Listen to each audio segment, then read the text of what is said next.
A very good evening to one and all present here. I hope the first years have thoroughly enjoyed their morning workshop. I am Pranay Saxena, a student of year 2 of the BDES Humanizing Technology program. And on behalf of NMIMS School of Design, I extend a warm welcome to parents, faculty, and students. I formally welcome the speaker for today, Mr. Anand S. As a part of the rollout of the new academic year, NMIMS School of Design conducts a week-long orientation program titled D Futura, the future of design. This time, the program is conducted online for the fifth batch of BDES Humanizing Technology. D Futura stands for the futuristic view of design, showcasing its transitory, collaborative, and technology-driven nature. The program consists of speaker sessions and workshops that hope to inspire the students as well as open a window to their 4-year journey at the school. We continue with the Get Inspired Talk series as a part of the D Futura orientation program. Since this is a virtual event, we request you to mute your microphones and close your videos. However, questions are most welcome. During the course of the presentation, please type your questions in the chat section. We will be taking them at the end of the presentation. The more you question, the more you explore. Without much ado, let me introduce Mr. Anand S. Anand sir is a co-founder of Gramener, a data science company. He leads a team that automates insights from data and narrates these as visual data stories. He is recognized as one of India's top 10 data scientists and is a regular TEDx speaker. Anand sir is a gold medalist at IIM Bangalore and an alumnus of IIT Madras, London Business School, IBM, Infosys, Lehman Brothers, and BCG.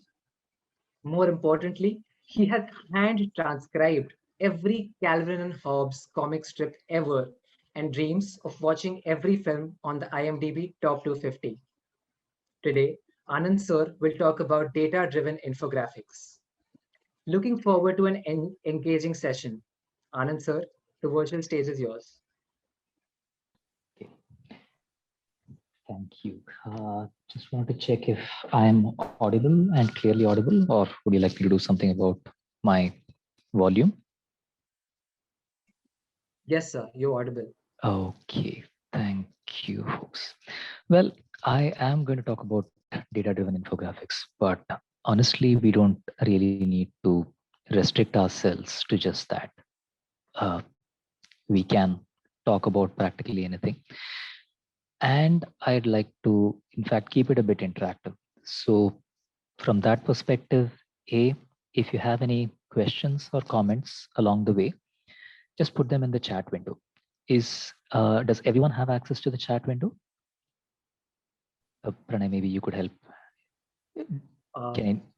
Yes, sir. Everyone has access to the chat window, and the messages they sent will be visible to everyone on the chat. Perfect, great. So, when you wish to take a session, then we can read them out. Yeah, and let's keep it interactive as well. But I am going to show you some stuff, and I'm going to do that by way of introduction. So Pranay mentioned about, well, stuff that I'm proud of. But one of the strangest things is that somebody like me even gets to give a talk at a school of design on design. The reason that's weird is something that I'll have to go back in history for. So 1984, my mother was in the kitchen. I was there, this age, standing next to her, and I was curious. I said, "Amma, who's the most famous man in the world?" Now, I was expecting the name of a scientist, and I figured, yeah, I've got to figure out the kind of scientist I want to emulate. Her answer kind of surprised me. She thought for a while and said, I think the most famous man in the world is Walt Disney. Fair enough. Well, to be fair, I didn't at that point know that there was a person called Walt Disney. I'd seen Disney's cartoons, I'd read Disney's books, I knew the characters, but I didn't really know that there was a person called Disney, that there was a company called Disney. So I, over the years, made it my life's mission to just get to the point where I can eventually be someone who draws animations, who can, design. So I practiced several years, well, 6 years. And by the time I got to college, this is roughly how well I could draw. So one thing was clear to me. I can't design worth shit. There's just no way I am ever going to be any good in the artistic field. I happen to be a really good programmer. Okay, that's my calling in life. Art, design, I I just suck at it. But see, the good part is there could be a trade-off. So my career gently evolved around making use of other people's work. So what if I can't draw anything? Let's start using other people's work.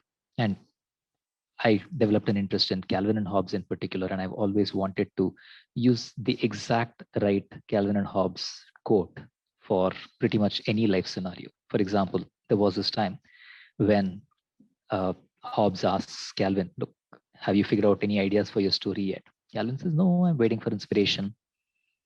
You just can't turn on creativity like a faucet, right? You have to be in the right mode. So Hobbes asks, what mode is that? Last minute panic. This is how I do work. Wait until the last minute, get panicky, and just get the job done somehow.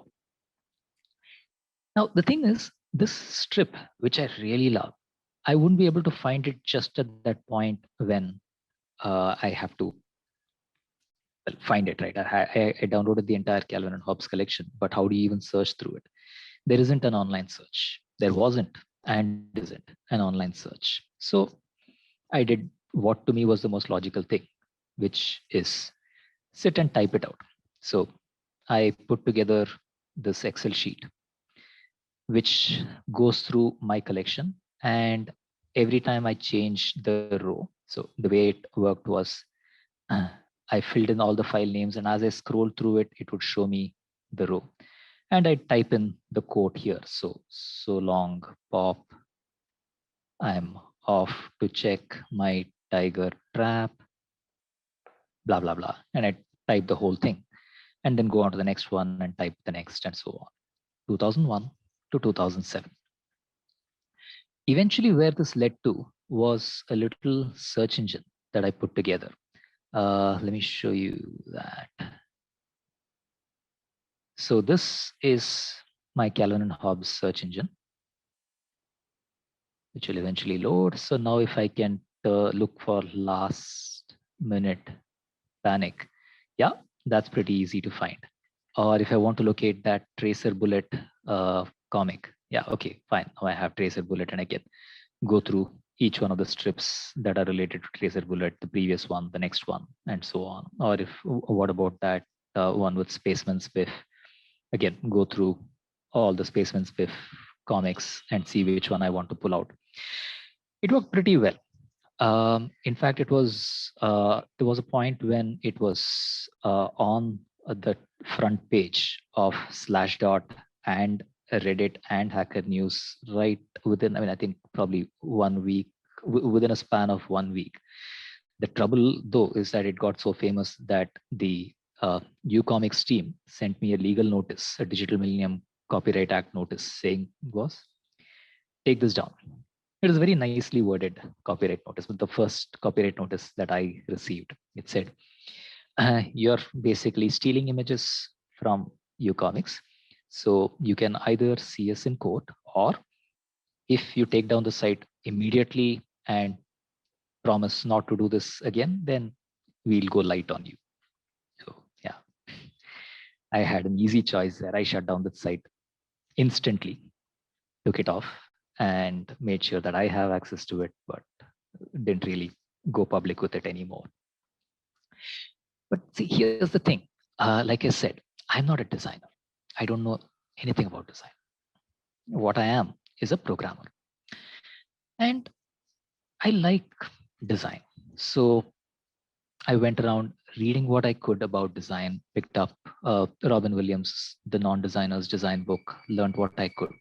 One area started interesting me, which is the realm of infographics. It's kind of an intersection between information communication, which I anyway do with presentations, and on the other hand, with design, which I aspire to but don't really know much about. There's one particular field within that called data portraits, which started looking pretty interesting. Let me give you a feel for that. Yeah, let's actually take one of these. So um, there was a TED talk by Georgia Lupi. And this TED talk talks about how you can use personal data to create a data portrait. What's a data portrait? Well, she says, look, take a few simple questions like, how old are you? And on the right side of a paper, make as many dots as you are old, 1 dot for each year. Where are you from? Depending on the continent that you're from, draw a thick bar on the right side of the paper. And so in my case, I'm from Asia, so I draw a gray bar. Next to that, draw another one which indicates where you live. So I was born in Africa, so one gray bar, and Asia, and I live in Asia, so that's another gray bar for me. Are you an optimist or a pessimist? Your glass is half full, draw this kind of a triangle. Your glass is half empty, draw this kind of a triangle. Are you a morning person or a night owl? Pick from these options, and so on. So let's actually do this. So the thing is, doing this on paper and pen for me is boring. Okay, like I said, I can't draw, but I can program. So what I did instead was created this data portrait, which lets me choose my age bucket. So I am pretty old. That's not the number of dots exactly. It's just an approximation, but close enough. I was born in Asia. I live in Asia. My glass is absolutely half full. And I am very much a morning person. I have never sung in the bathroom. I'm hard to say, but I'm probably more of a cat person. And yeah, there was a time when we had 13 cats in our house just at one point. I use an iPhone, and my phone is not in bed, not even within arm's reach, but it's in the same room, but slightly further away. Between a pencil and a pen, I actually prefer a pen. Am I an introvert or an extrovert? I don't know. So it's a pity that there isn't an option for one or the other, but on the margin, I'd probably say I'm an introvert. How many friends would I take with me on a vacation? 1 to 3, not more than that. And if I find $100, I'll save it. I'm not going to spend it or give it away. So that's my data portrait. Now, this is a random picture, right? And it varies for each one of you. But it's an imprint. It's the kind of thing that characterizes who we are. And what is the purpose? Well, I don't know, but it's fun. It's fun to do. Another one that a team made, and they put together a pretty good explanation from Georgia Lupi, which says we are ready to question the impersonality of a merely technical approach to data, and to begin designing ways to connect numbers to what they really stand for: knowledge, behaviors, and people. This is part of a theme called data humanism, taking the impersonality out of design and representing data for what things stand for. This actually reverses a trend in data visualization. Uh, uh, Actually, let's do a quick check. How many, I've got to stop sharing my screen for this, do I? Or can I still see? Okay, yeah, let's do a quick show of hands. Could I hope you will be able to use the reactions to select raise your hand. But how many of you have heard of Edward Tufte? If you've heard of Edward Tufte, I'll put in the spelling in the chat window. Please raise your virtual hand by clicking on reactions and selecting raise hand. Okay, got you, Manisha. So one person. Anyone else has heard of Edward Tufte? Okay, thanks, Manisha. You could lower your hand. Uh, Generally, the wise assumption is to assume that the remaining 80 of you haven't heard of uh, Edward Tufte, but there is a third assumption, which is that all of you are doing whatever else you're doing. When I get into a conference or a webinar like this, I'm usually playing Minecraft on the side. So let's do a quick check. How many of you have not heard of Edward Tufte? If you have not heard of Edward Tufte, then click on reactions and select raise hand. Okay, so about a third of you have raised hands. Okay, it's about 30 odd people. Good, fine. So now I'm clear that there's about 50 of you that aren't listening to me. The 30 of you that are listening, good to know that I have an audience, and you can now lower your hands. Thank you for raising it. So Edward Tufte is one of those people who started the whole revolution around data visualization. And one of the things he focused on was data minimalism. Get the data down to the barest minimum. So in some ways, he was anti-infographics. I'm not going to go into that movement because, well, what I am going to talk about is the exact opposite of that movement. Let me share my screen again. So she has been creating a whole series of these data portraits or themes around these. So here's another one where you can pick your name, and based on the letters in your name and the length of your name, choose the shape and the color. So for example, A would be on the left extreme, Z would be on the right extreme. So my name is Anand. So that goes from A to N to A to N to D. And the color is based on the length of my name. So if I put in a longer name, then it would gently go to a different shade. So mine's a pretty short, well, first name at least. Even if you included my surname, it's pretty small. And then our interests. Are we interested in arts, politics, science, and literature? And how interested are we? So my interest in the arts is medium, but if it were really high, then, okay, wait, where is this? Okay, at the bottom. So the level of interest determines the shape of the polygon. So if I'm not at all interested, there's nothing. If I'm only one interested, it's a small circle. Level 2, a line, triangle, etc. So you get to see the degree of interest as the roundness of the polygons. Moderately interested in arts, very interested in science, couldn't care less about politics, and am moderately interested in literature. So that's my profile at the bottom. How many unread emails do I have in my inbox? Yeah, maybe about 10. But if I had more, none or more, then the right side would change a bit. Do I enjoy vibrant social events? Absolutely not. I'm a stay at home, and given a choice, I'd rather not be anywhere. How many times did I tweet today? Just once, and that was once in like almost for eternity. So that is my data portrait, which I could download and create a version of. This, in fact, we used at an event to, well, effectively as an alternative to name tags. Can we use a person's profile to communicate who they are and use that like a badge of sorts? What uses it? None, maybe, maybe not. And I'll come to the use part of it, how this kind of a thing started making sense to us pretty soon. But before that, let me pause. I've been monologuing for about 20 minutes now.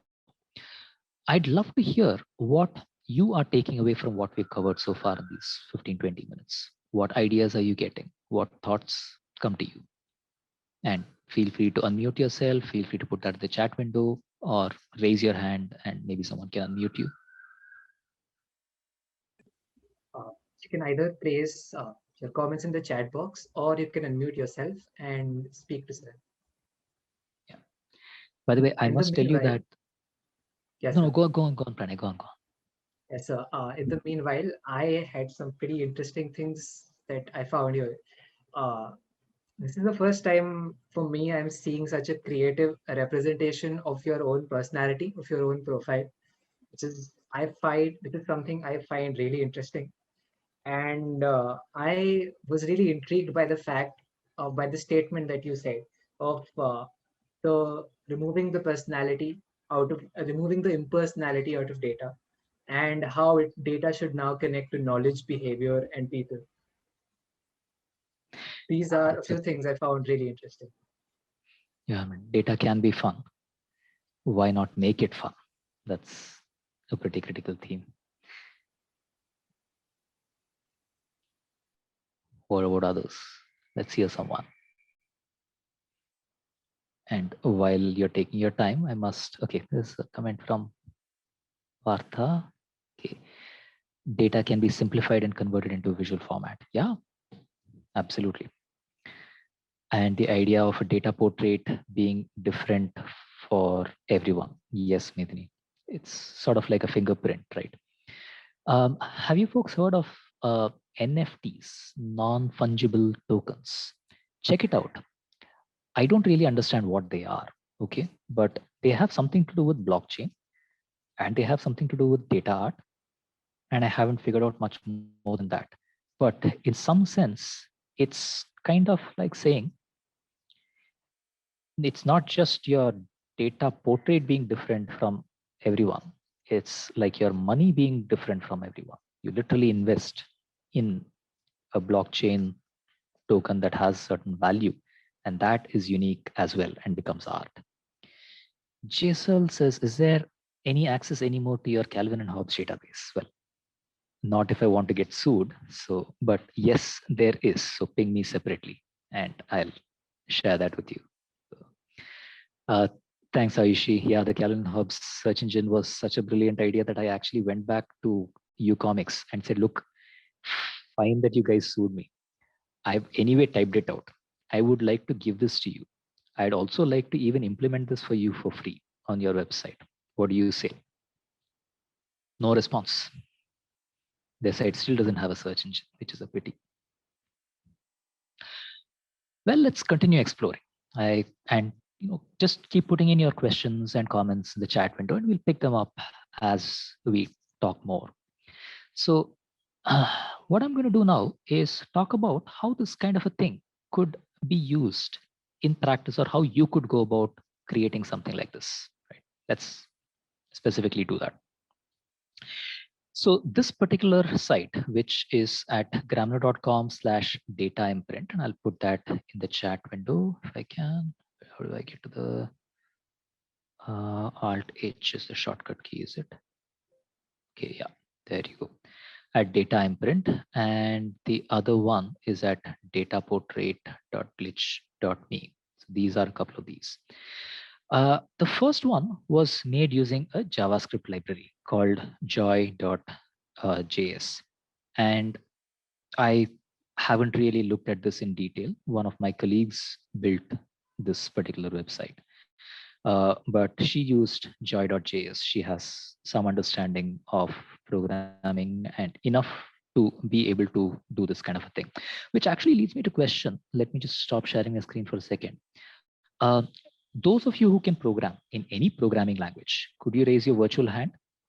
Go to reactions and select raise hand. I'm just curious to see how many can program in any programming language.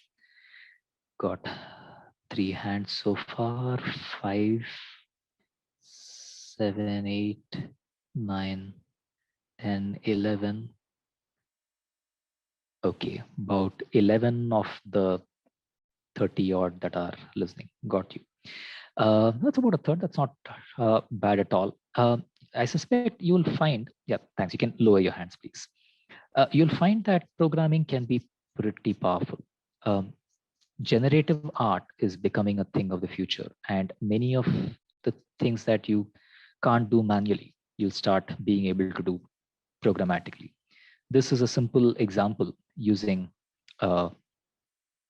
using joy.js. where you can put together an application that does the following, where you can change the color, for example, to anything else, and decide whether you want to start at 0 degrees or whatever, how many degrees you want to turn by to start with, how many times you want to repeat that step, the following steps, and how much forward you want to move each step. So basically repeat 84 times, move forward 299 steps, then turn 144 degrees. That creates a pentagon. If instead I change this to 90 degrees, that creates a rectangle, which I may not even want to turn for. Or if I chose 120 degrees, then that creates a triangle, 60 degrees creates a hexagon. And I can tweak this a little bit. What happens if I turn 91 degrees? Weird shape, like a spirograph, for those of you who've seen it. You can keep playing around with it and create a variety of very different kinds of designs. Here's another kind of turtle graphics where you can generate a spiral of varying sizes, tweak the parameters in different ways, explore different kinds of brushes. Another one is where you can generate, well, a flower. No idea how he does it, but this is a rotation, turn. Okay, multiple degrees. Here's where he draws a flower patch, which I can make bigger or smaller and change the curve structure in a variety of different ways. Sometimes you don't even know what you're going to get out of this as you keep playing around. Incidentally, this is not the only kind of generative art. This is based on what's called turtle graphics, where you're kind of being declarative. There are some really, really powerful kinds of generative arts, and well, non-fungible tokens are one such, but I'll talk about fractals as well in a short while, where data and maths and logic can come up with designs that are pretty powerful. So I repeat, those of you who can program, you've got an edge. Those of you who specifically know JavaScript, you've got an edge. Those of you who don't, but are interested in this sort of a thing, learn JavaScript. It's actually pretty straightforward. You can create some amazing things. All of the stuff that I'm showing you was created using JavaScript, including this. So we built our own library that does a simple mapping where you can take any kind of SVG and map to a shape. So how does one do this without programming though? Is that even possible? Well, yeah, why not? See, here's the thing. Many of these can be based on a simple principle where you pick a shape. A shape can have a series of attributes, like its color, like its text, like its size, like whether it has an outline and what color the outline is. These are all attributes of a shape. Now, it's possible to map the attributes of a shape to data, and that is what creates data-driven infographics. So, for example, let me show you a little tool that we built. Okay, so let me show you an example here. I'm going to okay. I'm going to draw a shape. Let's actually I find it easier to draw shapes in PowerPoint. So let's draw some weird shape. By now you hopefully know that I can't draw very well. So let's take that and paste that shape here. Now each shape can be given a name, and that is somewhere in home, find and select, yeah, selection pane. That's what gives us this. So I'm going to call this, I don't know, with a lot of imagination, this looks like a duck to me. So I'm going to say duck. And in Excel itself, with a little bit of Visual Basic, which I coded into this sheet, and I'll share this with you, You can start filling in text, like you can say for the shape named duck, I want the shape fill to be, I don't know, 0. That makes it black, because out here, let's actually choose a color scheme. So I want to say anything that's has a value of 0 is in light gray.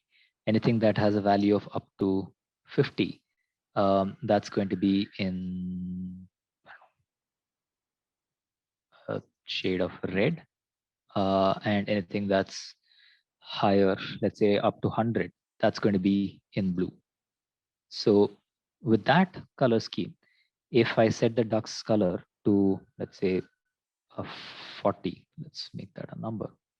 So that's somewhere, 0 is now gray, 50 is orange, 100 is blue, 75 is between those. Actually, these colors don't look too good. So let's make them a red, yellow, green color scale.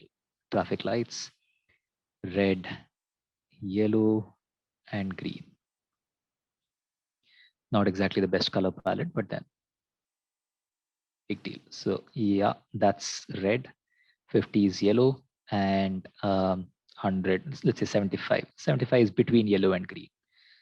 60 is even closer to yellow, 55 is even closer to yellow, 53 is even closer to yellow, slightly greenish, 45 is orangish, 40 is even more red, 30 is kind of in between, and so on. So now I can start controlling the color of this duck based on a number. So you could say that, let's say we have, what's a good example? Well, let's literally use the duck temperature. So I can put in a text. Let's get rid of all of these. So I could create an infographic that says, what's your pet's temperature? What's your pet's temperature? And make it bigger, let's say 40, and obviously we've got to center it, otherwise it doesn't look nice. And we'll actually put in the temperature out here. So degrees, and make that a bit bigger as well, something like that. And if the pet is, well, 30 degrees, okay, let's see, 30, 40, 50, that 30 degrees, your pet is feeling pretty cold, so make that blue. If it's 40, well, I don't know, let's assume that pets have the same temperature as we do. And if they are, well, even 45 degrees, then they're feeling pretty warm, so make that red.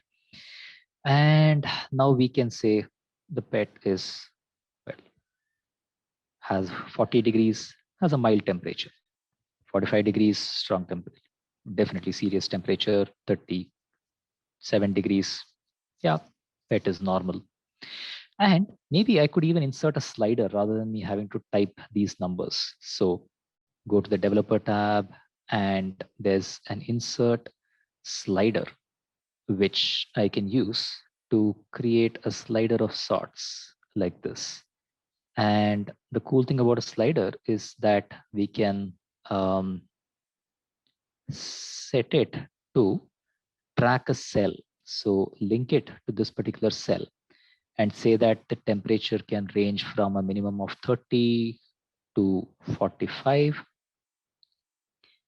And yeah, now if I move the slider itself, so as I, okay. I've got to put this onto a different sheet. Fine, this number changes. I've got to do a little bit of jugglery, but actually, let me do that.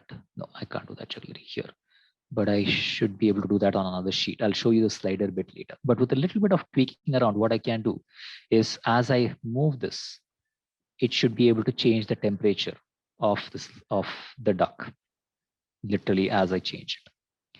Now, what use is this? What can we do? Well, in real life, this kind of a thing can be pretty powerful. So I'm going to show you something that we built in real life. So Harrods is one of the largest and certainly the most famous store in London. It's pretty much a tourist attraction. And it has a whole series of these sections in the ground floor. So if you want to see how many people are there in the floor at any point, starting at, let's say, 11 a.m. So not much crowd at 11 a.m. The crowd starts building up a little more now.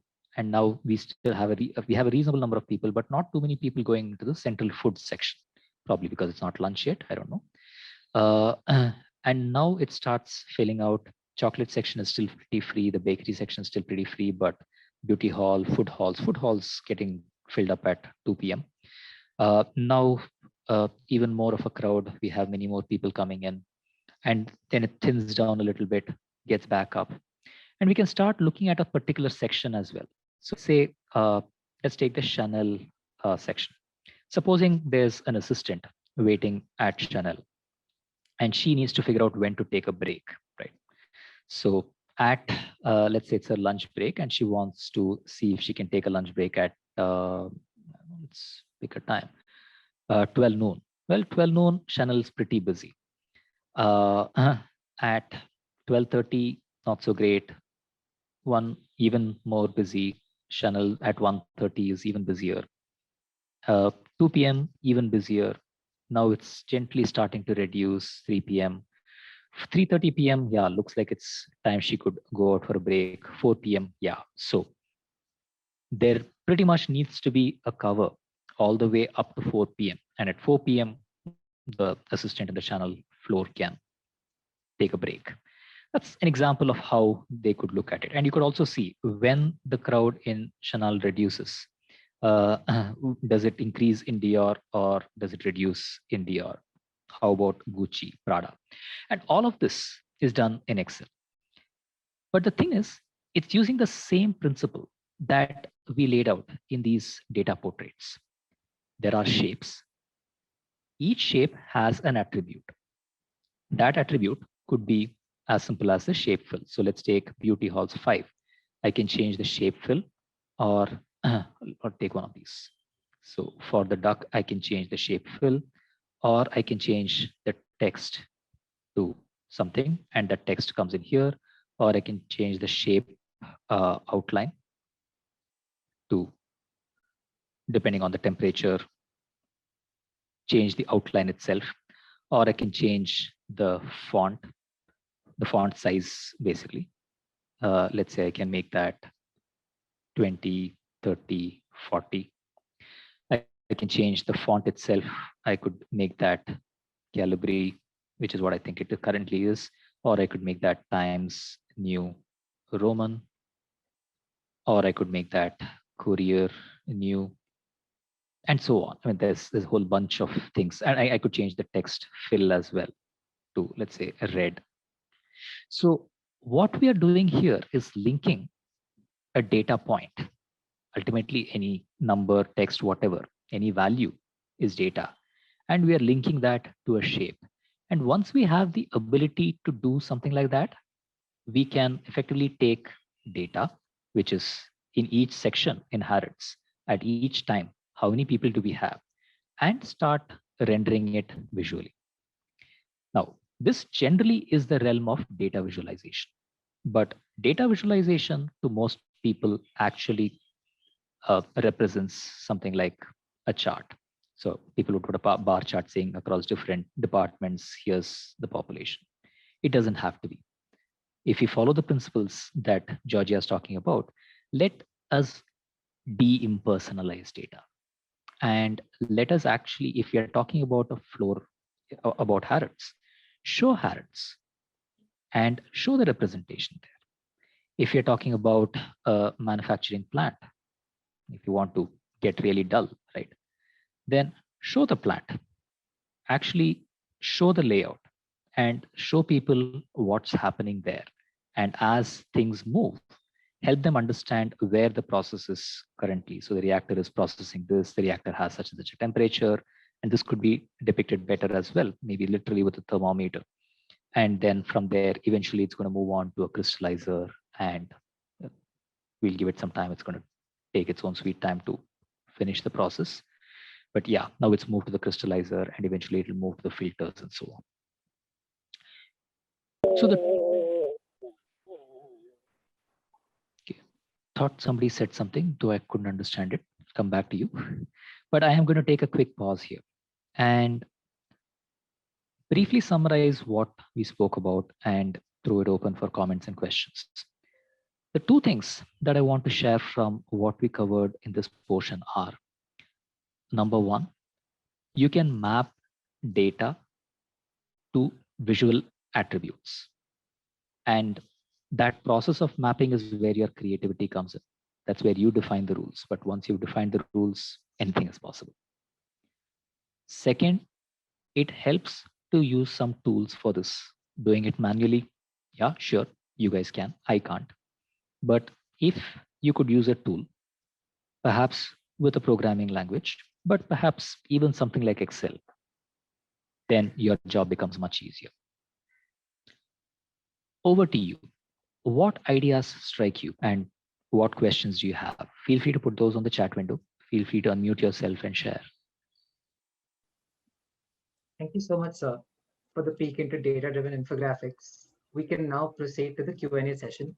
If there are any comments, ideas, or questions that you wish to share, please put them in the chat box. We'll be reading them one by one. So technically, I haven't finished. This was just a midway break, but yeah. All right. The record for the longest silence I've had in a talk is held by NID Bangalore.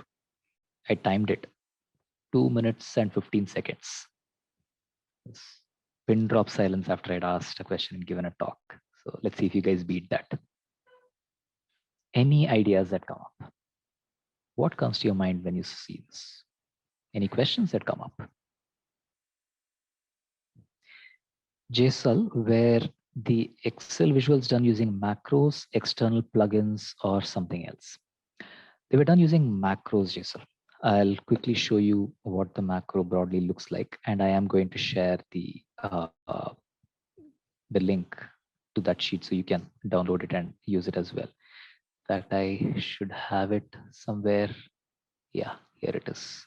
So you should be able to download the same sheet that I'm using once I put it in the chat window, which I'm just doing now. So from Google Drive, you'll be able to download the sheet. And then I mean, this is very work in progress. Okay, I just put something together quick and dirty. And over time, I plan to refine it. But the way it works is through macros. So here's what the macro looks like. It's not long, it's less than a page. And basically it says if any part of the worksheet has changed, then if it's changed in one particular column, then figure out what the color of the value is, if relevant. If I change the shape fill, change the shape fill. If I change the shape outline, change the shape outline. If I change the text fill, change the text fill, blah, blah, blah. That's broadly what it does. Do you need to know macros to create something like this? Yes. Do you need to know macros to use something like this? No, just download my sheet and use it, or get somebody to create one for you. Are you into Excel macros, Jason? Or anyone else for that matter? Just unmute yourself, feel free. I'm generally into creative coding, so all sorts of coding I have sort of touched once in a while. Got you. Well, in that case, you'll and whoever is into creative coding, you'll probably enjoy some of the work that our Story Labs team does. I'll just ping you the link here. What I'm showing is a subset of the work that that team has been working on. So this may be of interest.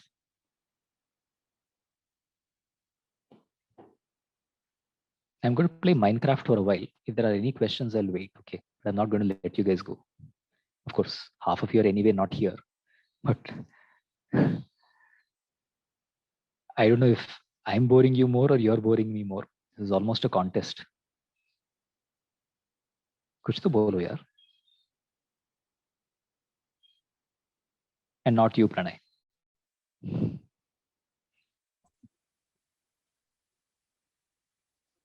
Yes, sir. I guess we have a question from Yeah. Manisha ma'am. Can you visualize the silence, pause in sessions? That was Ye- meant to be maybe an icebreaker or on the joyful side, not a question. Well, But that's interesting if we can. We can just pass the recording. Actually, that's a thought. That's pretty easy. Ultimately, you can just get the decibel levels very easily. In fact, come to think of it, that's exactly what a spectrograph is, right? Yeah, you can just put the recording into Audacity and look at the visual. You're done. Yeah, no, I mean live. That when and this happens a lot when you are in this webinar and you're talking and you want a reaction and nothing happens. We don't know whether people are listening to you, and if it happens live, it's really good and visible to both parties. Isn't that what a stereo system's equalizer does at some level? It effectively shows a noise, and if it had a little bit of history, that effectively is almost exactly what we're looking for. So does it suddenly dip? And I guess playing it at high speed would also be a useful way of looking at it. And the silence resumes. Partha, if you wanted to start learning programming, where could you start? Free Code Camp is a pretty good site to start learning programming.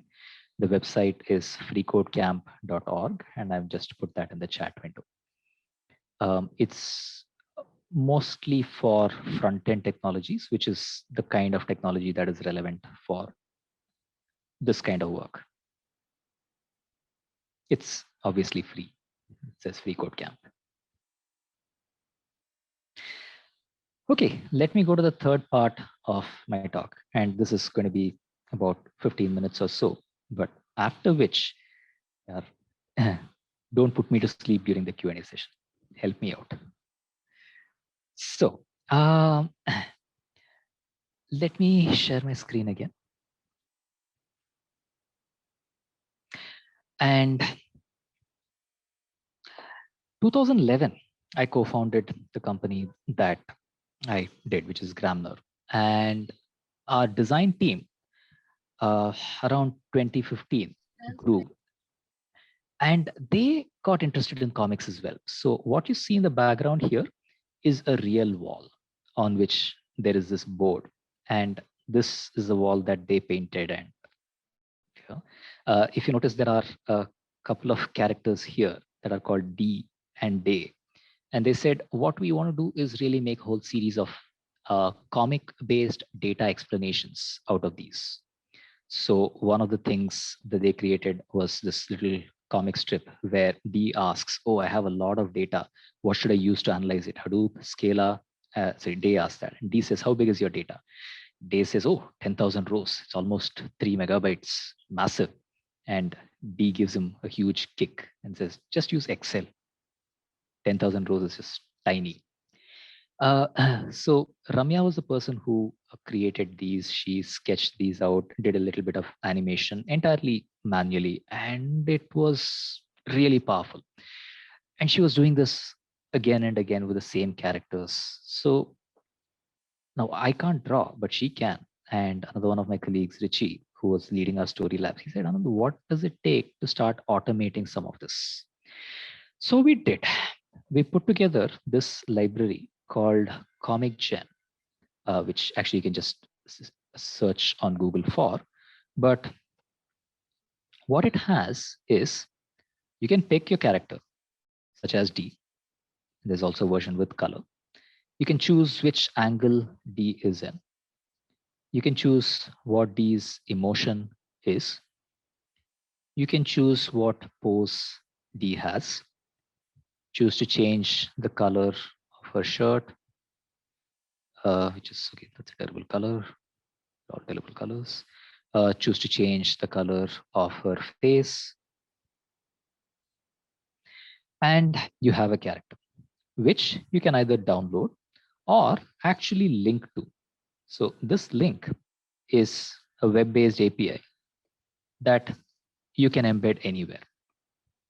So where can we embed? Well, It turns out that you could embed this even in Google Sheets. So if I go to sheets.google.com and created a new sheet called, I don't know, let's call it comics, well, data comics. So in any cell, which I can choose to make as large or as small as I want, I can use a formula called equal to image and put in a URL. A URL is basically a web page, which I just pasted. And yeah, that just inserts the character there, which is kind of cool. Now, what I could do is, because this is constructed using formulas, and here I have the emotion smile, right?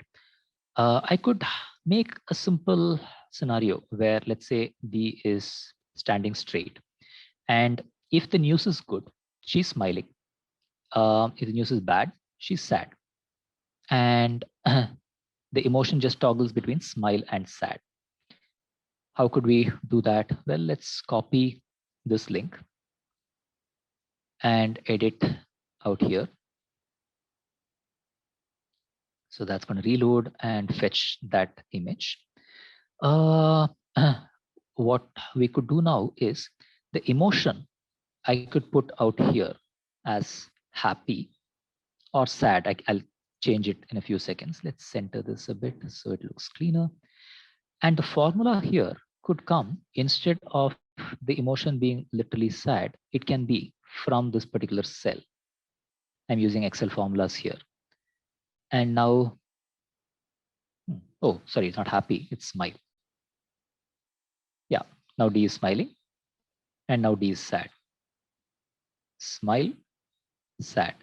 So now, at least for a comic character on Google Sheets, I don't need any macros. I can just use a third-party image to create this. We can go a step further. So let's take the same pet example, pet's temperature. Now, if, and we'll make this a bit bigger. So D would be sad if the pet's temperature, let's say, is high, let's say 45 degrees. So I'll say, if the pet temperature is greater than 37, then the emotion should be sad. Otherwise, the emotion should be smile. So D fills in her pet's temperature every day: 38, sad; 36, happy; 32, happy; 40, sad. And we start now communicating data with human emotions as well. So what we have here is effectively what's called an API, an application programming interface. But think of it as just the link will control the character. Now, what can you do with this? Well, here's one example that our team put together. They said, let's take the speed of 5G in various cities. Let's zoom in a bit into this and sort it based on the speed. So you can put together a small little data story that says Jeonju residents are enjoying a speed of almost half a gigabyte per second. And this character is really shocked. Riyadh, Dublin, and Tokyo are the only 3 capital cities in the top 10. Interesting fact. And his expression matches that. And this is more like the kind of an expression where Calgary is the only North American city in the top 10. In these cases, these images are a function of the data, meaning if the data changes, the content and the text are also going to change. The underlying data is here, and the story changes based on the data. To give you a feel for how that works, right? Let me show you another simpler data story. So let's say that this is for a call center, and in a call center, we want to explain whether a person's doing good in terms of the number of tickets. So the calibration that we want to use is, if there are only 0 tickets that they processed, then we say, well, look, not only, but maybe let's say under 40 tickets. Uh-oh, we've got to get some fresh ideas. E6, I don't know why it says 40. I see. Okay. Oh, sorry. Fine. No, so this is actually based on a formula. So depending on whether the number of tickets is 0, 20, 40, 60, 80, etc., we have different messages that come up. So let's say the message is, I've got only 0 tickets. We need some fresh idea, folks. 20 tickets. The character has a different expression. For 20, the expression is shocked and hands folded. For 40, the expression is cunning.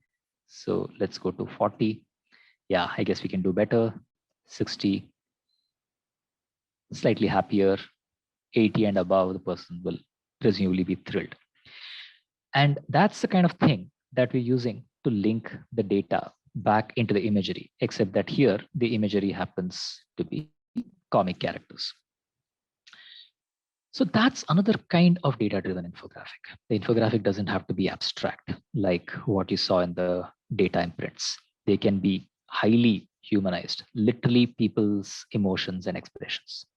In fact, there was, let's see, faces.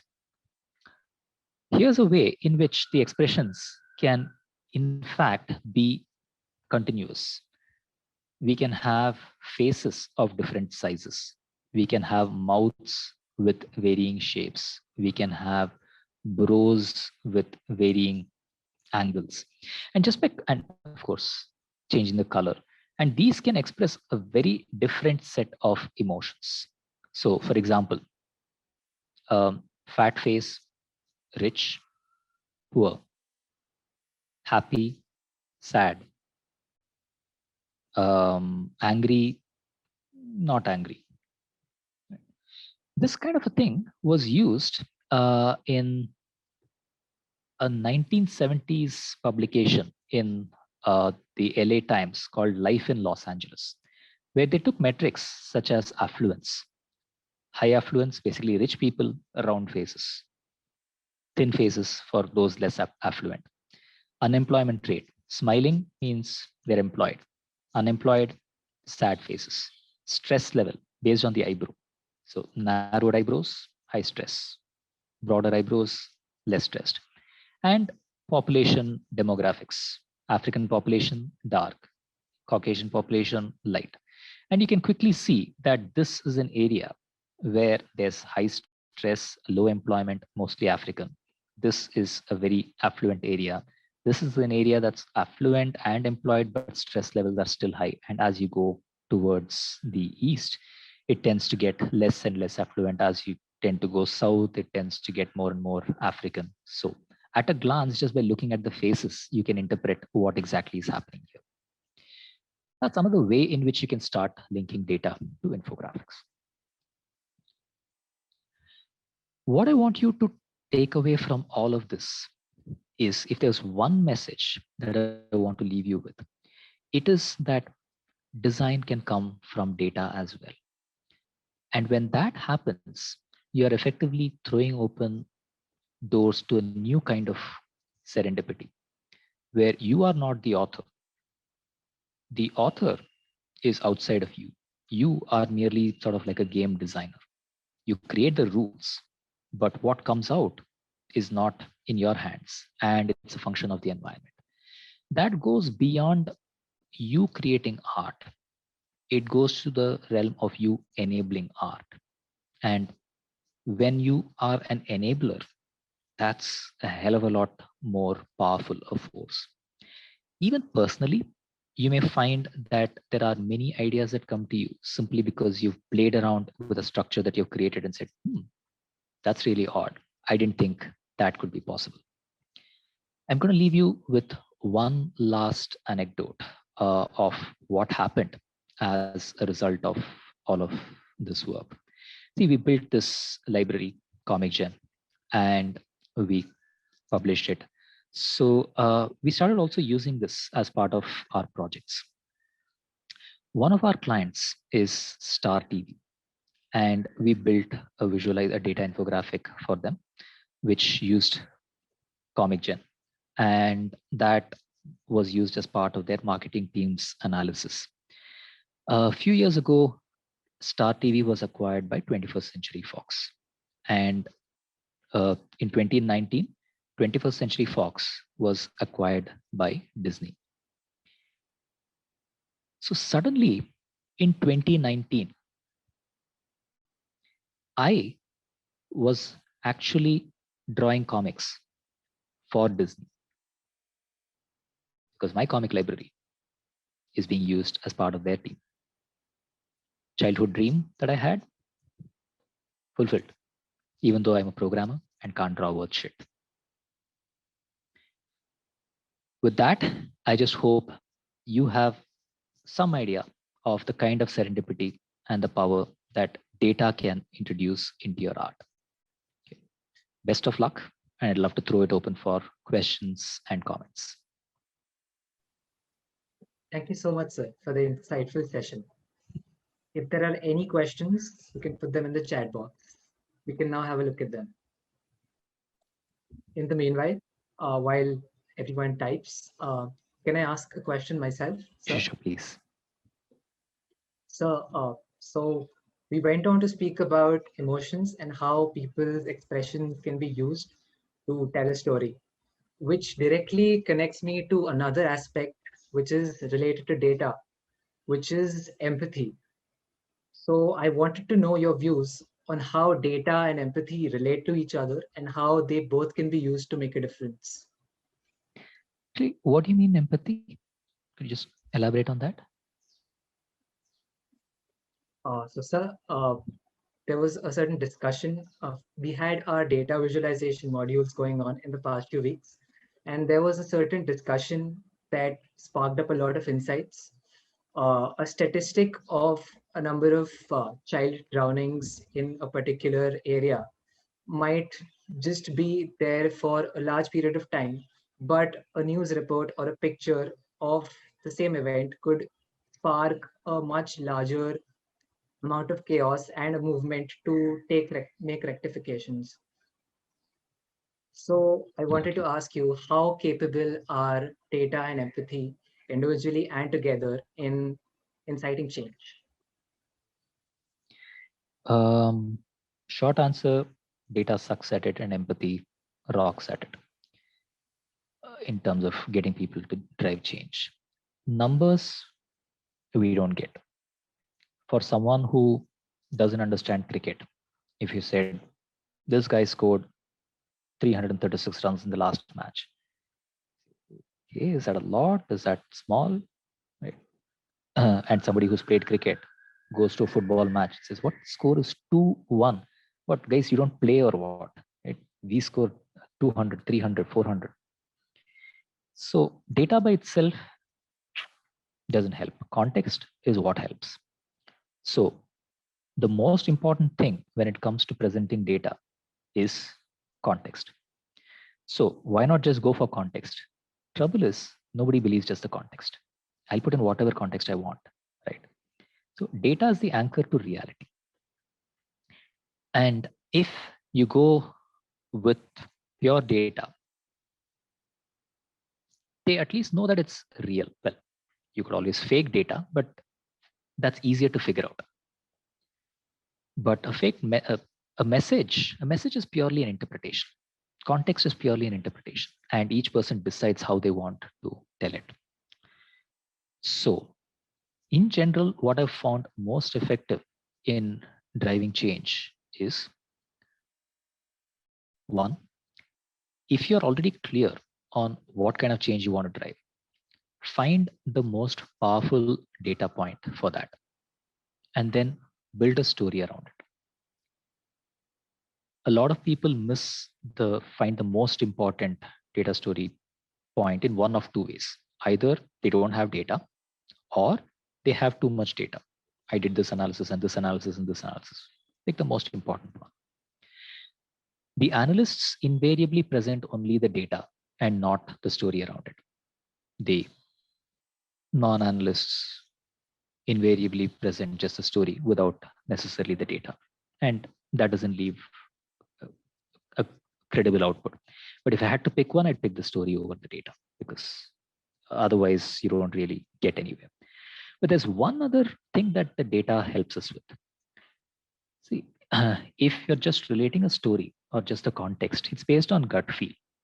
It's basically saying, I think this is good. You may be right, you may be wrong.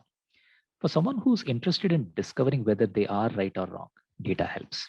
So it's not just about driving change, but even figuring out whether to change and how to change, data can help. So gently, the way I put it is, use data to figure out the direction to go in, and build the story to actually get people to go in that direction.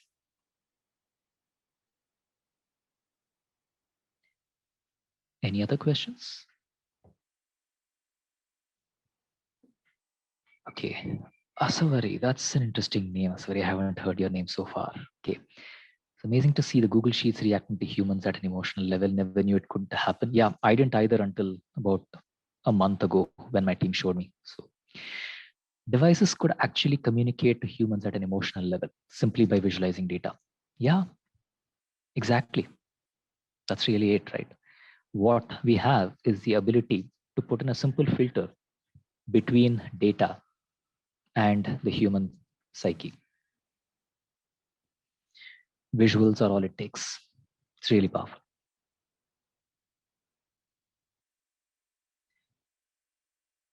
Well, I'm guessing that probably exhausts the bulk of the questions. If there are any, just feel free to reach out. My contact details are online. Thank you for your time, and I hope this was interesting and useful. Have a good day, folks. Yes, sir. Thank you so much, sir, for this insightful session. We today learned how data can be such a powerful force, how attributes of a shape such as color, text, outlines can be used to tell a story, as along with the emotions and expressions of individuals. Let us end the event with a few words from our director, Professor Manisha Phadke. Hi, good evening, everybody. To answer the question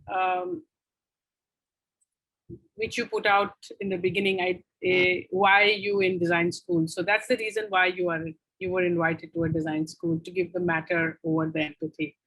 And I think more than the questions, I think a little, though we have modules and they've just finished modules in data visualization and data design, I think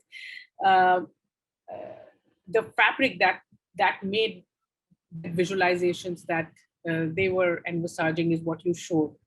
And that probably was overwhelming. And I think it will seep into what they work, because nobody thought an Excel sheet could do what you explained. And that's the reason why I was urging you to talk here, because they go both in parallel. And another reason why is because I have a secret love affair with data for a very, very long time. I mean, IDC, when I was a student at IDC, and that time we didn't even have digital softwares to do that. So it's a circle complete there. And I think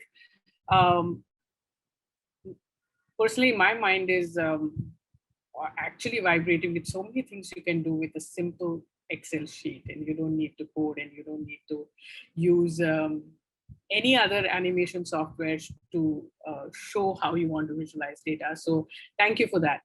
And we look forward to having students work that now entice you instead of the other way around that you did today. So thank you again, Mr. Anand, and hope to see you again soon. Thank you. Thank you, Manisha. Thanks, everyone. Bye.